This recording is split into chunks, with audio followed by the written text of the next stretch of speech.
Okay, hello everyone. So, me and a lot of other people have been having lots and lots of fun playing No Return. The combat and the mechanics of The Last of Us Part 2 just fit perfectly for this type of scenario. And to me, and also plenty of others, a co op mode feels completely natural and intuitive almost. It's almost as if someone came to pitch to me the idea of Left 4 Dead, but he only put bots into the game next to the player, and I would instantly say, well, just make it co-op. Like, don't make it just bots. Make it also players, just the same as we have a bot ally. We should just make it co-op as well.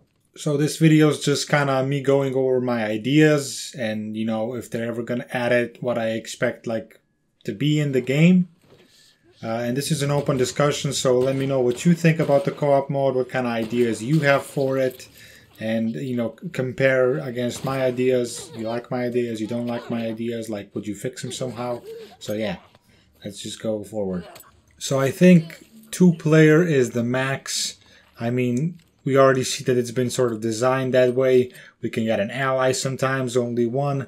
As soon as we go to 3 or 4, it would just get too crowded, and the way you would have to balance the difficulty of it would kind of complicate things a lot. So I feel like 2-player co-op would be perfect and really the only option.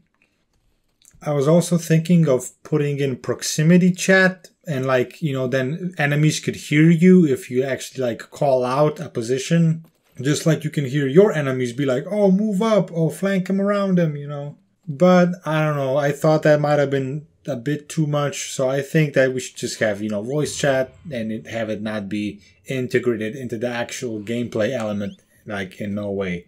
The whole design of this mode should be, though, that it's really encouraged that you are actually, in a party with this person, with this other person, that you're your friends, and that you are ready to take on this challenge. And of course, playing with randoms would be allowed. You would be able to just go find match, and it would find you someone. But there's always a problem with griefing. Someone would be just trolling or something like that. So, but that's an inevitable problem when it comes to a multiplayer online experience. It's just unavoidable. You can report some guys, and you can report some people, but at the end, it's just a fact of life. Of course, the daily run, which is now the biggest thing, it's really the only challenge that is presented as an online leaderboard.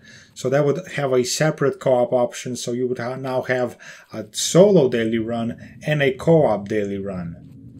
So the biggest problem for me, and what I really want to hear your opinion on, is the scoring system. Because now that there are 2 people garnering points, how exactly would you do that? Would you just split it?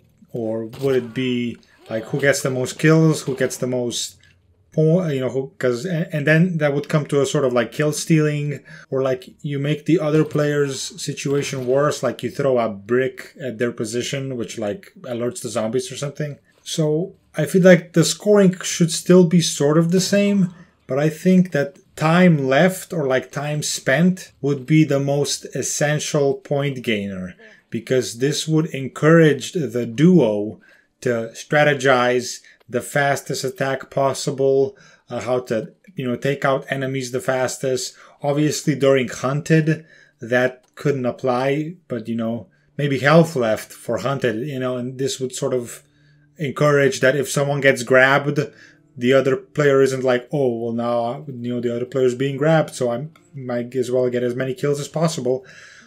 You should be encouraged to save the other player, to save their health, because that will bring you the most points at the end, or something like that. This is the biggest part of the discussion, I feel like. So if you have an idea for a scoring system in a co-op version of this game, I would really love to hear it.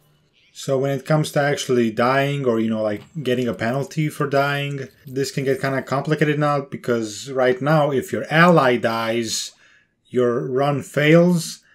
But I wouldn't exactly do that now, because this would allow a lot of griefing. As soon as someone, wouldn't like you anymore for whatever reason, they would just go and, intentionally die and throw the run. So either we do some sort of thing where you can revive them, like in the factions multiplayer, or what I really like the most is that if someone dies, but the other person still survives, then that person that died respawns at the hideout for the next match, but they have everything that they've earned so far removed, except the basic stuff that they spawned with. So for instance, Mel spawns with a medkit and a revolver, and Jesse spawns with a silenced pistol and stuff like that. They would still be able to collect the things that were earned in the encounter that was just completed, the one they died in and their friend finished, but everything that they got beforehand would be completely lost. Every upgrade, like pill upgrade, every weapon upgrade, everything. And this would be really detrimental to them, but since they do get the supplies from the encounter they failed in, but their friend completed, it kind of gives them a chance to bounce back. But I mean, I personally feel like, one player dying and that killing the run would be really detrimental. But this is another point of contention that I want to hear some opinions on. What I think would also make co-op actually like much more co-op-y, if one player grabs an enemy, like, for hostage style, the other player could melee them. So if they're still in stealth, they could like stab them or like just contribute to making the stealth kill go through faster. Because, if you're in stealth, the person like your character has to strangle the enemy, or, the process is just slower. If there'd be two players and they both tackle one person, they would go down faster. So one grabs and then the other hits square, or melees next to them, and that makes the takedown go down faster. And if they're already alerted, then like the grab and, punch would be super fast, and it would allow them to reposition much more quickly.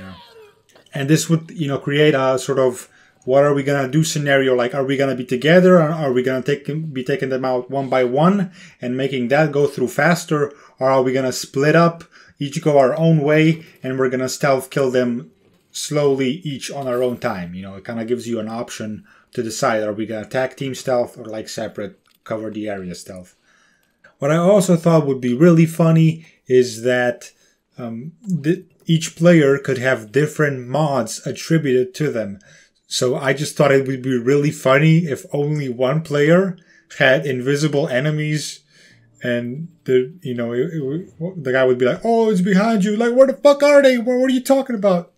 But it would also kind of be cool because one could call out where they are, and then the person that has them on invisible would be able to like work around it better. This is also the biggest idea I want to propose, and that's that character traits would come in even more. Like, for instance, now I feel like a lot of people are saying that the lowest tier characters are Mel and Dina. Now, in this instance, in the co-op mode, Mel could also heal the other player because she's kind of the medic, and, she crafts more health kits, all that stuff.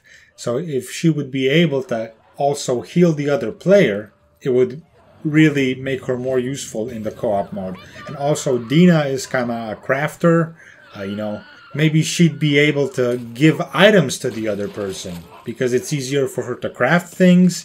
And then, for instance, if you'd have Mel and Dina playing, Dina would be collecting the parts needed to craft traps and stuff like that. And Mel would be gathering things that are needed to craft like only medkits.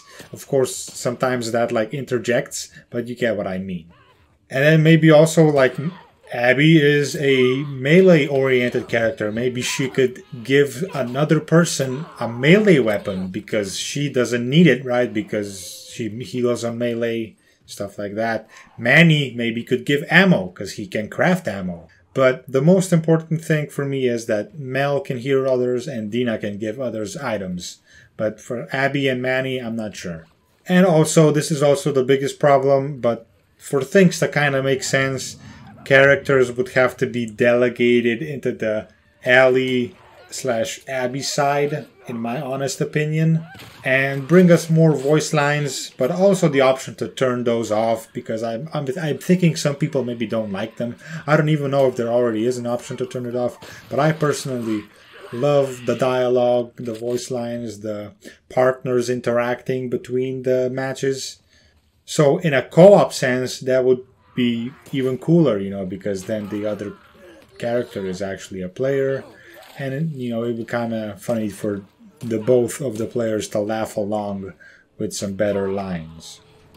But on the other hand, they could also have this sort of weird, you know, what if any universe scenario of like actually the Ellie and Abby side intermingling.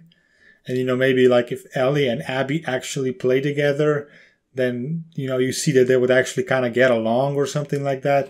But that's really like fourth wall breaky. That's kind of like really reaching into the whole multiverse, whatever bullshit, you know, kind of, it kind of really goes far from the reality, grounded reality of the game.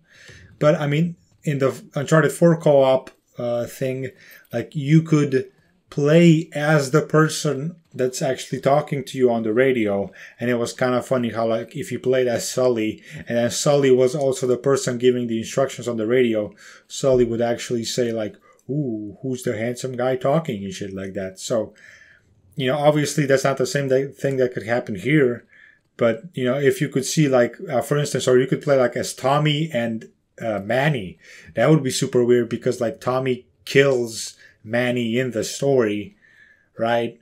So it would just be cool to see how these characters would interact otherwise, but this would, of course, this would require actors to come in and like record more lines again. So that would be like the biggest undertaking, I feel like, but for me personally, it would also be the best, and it would just really elevate the game mode. And I feel like it needs it. I feel like this is the thing that will now carry Naughty Dog, or at least, you know, this is the only new and updating thing that they can provide until they either announce a new game or they release factions, which I feel like there's a lot of unused factions stuff also like present in No Return or something like that. So that's it. That's this quick video right here. I appreciate you staying here till the end. I want to know what you think. So yeah, let me know. And thank you for watching. Yeah, I'll make another video like this soon. But it's not about The Last of Us. It's about a different game, which I also like to talk about a lot, Infamous, and how it would seem like a roguelike. So yeah, goodbye.